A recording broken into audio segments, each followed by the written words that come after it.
ابو موسیٰ اشعری رضی اللہ عنہ فرماتے ہیں، حدیث نمبر ہے 559، کہ ایک مرتبہ وہ سخت بیمار ہو گئے، ان پہ گشی طاری ہو گئی، ان کا سر ان کے رشتہ داروں میں سے کسی عورت کی گود میں تھا تو وہ رونے لگیں۔ یہ رشتہ دار ان کے بارے میں آتے ہیں، ان کی بہن تھی، یعنی گشی طاری ہو گئی، انہیں لگا وہ فوت ہو گئی تو وہ ان پہ رونے لگی، اور رونا کچھ ایسا تھا۔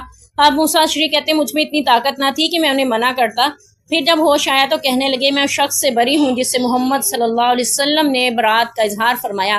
پھر فرمایا بے شک رسول اللہ صلی اللہ علیہ وسلم نے حالت غم میں چلا کر رونے والی، سر منڈانے والی، گریبان پھاڑنے والی وہ عورت سے برات کا اظہار کیا۔ برات کا مطلب ہے بیزاری، میرا اس سے کوئی تعلق نہیں۔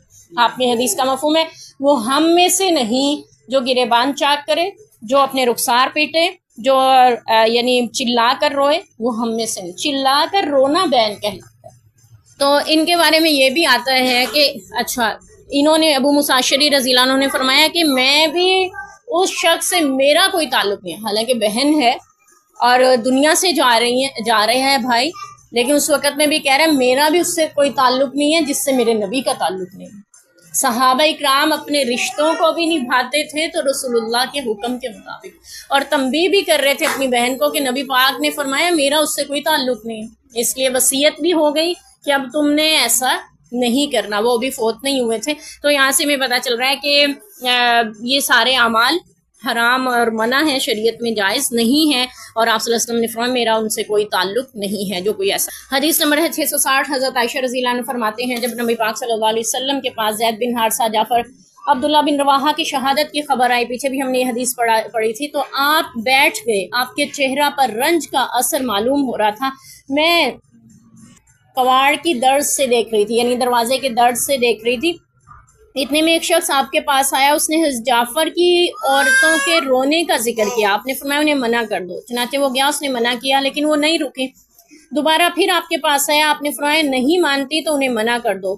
یعنی آپ صلی اللہ علیہ وسلم پہلے ہی غمزدہ تھے، زید بن حارثہ شہید ہو گئے، جعفر طیار شہید ہو گئے، عبداللہ بن رواحہ شہید ہو گئے، 3 صحابی، اور پھر نبی پاک صلی اللہ علیہ وسلم کا منہ بولا بیٹا ہے زید بن حارثہ، وہ بھی شہید، ان کی شہادت کی خبر، آپ اس قدر غمزدہ تھے، اور اوپر سے آ کے شکایت مل رہی ہے کہ فلاں عورتیں جو ہیں وہ رونے میں لگی ہوئی ہیں، چلا چلا کر رو رہی ہیں، یعنی بین کر رہی ہیں، منع نہیں ہو رہی ہیں جعفر کے گھر کی خواتین، تو آپ نے فرمایا انہیں منع کرو۔ دوسری بار کہا، بتایا گیا، آپ نے پھر فرمایا کہ انہیں منع کر دو۔ وہ کہتے ہیں کہ میں گیا، منع کیا، لیکن تیسری بار آپ کے پاس آیا تو عرض کی اللہ کے رسول وہ عورتیں مجھ پر غالب آ گئی، میرا کہا نہیں مانتی۔ تو ام المومنین عائشہ صدیقہ کہتی ہیں آپ نے فرمایا جا کر ان کے منہ میں خاک ڈال دو، جو منہ پھاڑ کے گلا پھاڑ کے رو رہی ہیں نا، منہ کھول کے، ان کے منہ میں خاک ڈال دو، ٹھیک ہے، منع نہیں ہو رہی ہیں۔ تو اس سے پتہ چلا کہ آپ صلی اللہ علیہ وسلم کو کس قدر برا لگتا ہے یوں گلا پھاڑ کر رونا، چلا کر رونا۔ آپ نے اپنے دکھ کا اظہار کرنا ہے اپنے رب کی بارگاہ میں، تو نبی پاک صلی اللہ علیہ وسلم نے اس کی بھی ہمیں سنت سکھائی۔ 662 حدیث نمبر میں حضرت انس بن مالک کہتے ہیں ہم رسول اللہ صلی اللہ علیہ وسلم کے ہمراہ ابو سیف بخار کے ہاں گئے، وہ رسول اللہ صلی اللہ علیہ وسلم کے صاحبزادے ابراہیم علیہ السلام کے رضائی بھائی تھے۔ آپ صلی اللہ علیہ وسلم کا ایک بیٹا آخری عمر میں اللہ نے جو آپ کو عطا کیا تھا، تو وہ آپ صلی اللہ علیہ وسلم نے ذات کے لیے جن کو دیا ہوا تھا، ان کے رضائی باپ کی طرف ہم گئے، تو آپ صلی اللہ علیہ وسلم نے ابراہیم کو لیا، انہیں بوسہ دیا اور اپنا چہرہ جو ہے منہ اس کے اوپر رکھا۔ پھر اس کے بعد ابو سیف کے ہاں گئے تو ان کی جان کلی کا عالم تھا۔ آپ صلی اللہ علیہ وسلم کی آنکھیں اشک بار ہو گئی ہیں۔ آپ صلی اللہ علیہ وسلم کے اس بیٹے کے دنیا سے رخصتی کا وقت تھا۔ اس پورے واقعے کو حضرت انس ذکر کر رہے ہیں کہ آپ صلی اللہ علیہ وسلم نے عبد الرحمن بن عوف نے عرض کیا، آپ صلی اللہ علیہ وسلم رو رہے ہیں اس کو، ٹھیک ہے، بیٹا دنیا سے رخصت ہوا، آپ صلی اللہ علیہ وسلم کی گود میں اس کی روح پرواز ہوئی، تو آپ صلی اللہ علیہ وسلم کی آنکھیں آنسوؤں سے بہہ پڑی۔ تو صحابہ نے عرض کیا، عبد الرحمن بن عوف رضی اللہ عنہ نے آپ نے عرض کیا کہ یا رسول اللہ آپ رو رہے ہیں جبکہ آپ تو رونے سے منع کرتے ہیں، یعنی سوالیہ انداز میں پوچھا۔ آپ نے فرمایا ابن عوف یہ تو ایک رحمت ہے۔ پھر آپ اس قدر روئے کہ آپ نے فرمایا آنکھ رو رہی ہے، دل رنجیدہ ہے، ہم زبان سے نہیں کہتے مگر وہی بات جس کی ہمارا رب اجازت دیتا ہے، اور پھر وہی الفاظ یعنی انا للہ و انا الیہ راجعون۔ تو ہمیں پتہ چلا کہ اے ابراہیم ہم تمہاری جدائی میں بڑے غمگین ہیں۔ اس سے پتہ چلا کہ مرثیہ یا شعر گوئی یا کچھ ایسے جملے کہے جا سکتے ہیں، لیکن اس کے لیے آپ اپنی آواز بلند نہیں کریں گے۔ اس سے پتہ چلا کہ میت پہ رویا جا سکتا ہے لیکن آواز بلند نہیں کریں گے.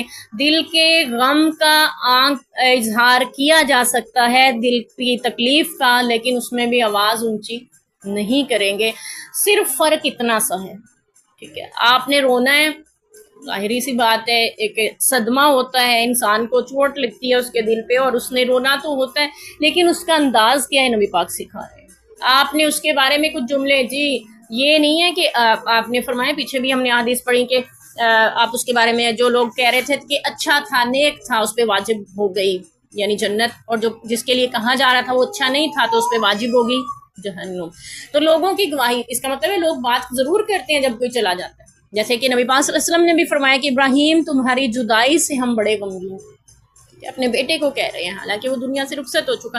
تو یہ ایک طرح سے تصورات میں انسان مخاطب ہوتا ہے. تو پھر یہاں پہ یہ پیچھے کہا جا رہا ہے کہ نوحہ نہیں کرنا، بین نہیں کرنا، اور گریبان نہیں چاک کرنا، سینہ کو بھی نہیں کرنا، چہرے رخسار نہیں پیٹنا، اور یہاں پہ غم کا اظہار بھی ہو رہا ہے، رویا بھی جا رہا ہے. تو بات یہ ہے کہ یہ سب کچھ اصول بتائے گئے. رونا آپ نے ہے، آنکھوں سے روئیں گے، اور تھوڑی بہت آواز نکل جائے وہ الگ بات ہے. گلا پھاڑ کے رونا اور چلا کے رونا اس کی اجازت نہیں ہے.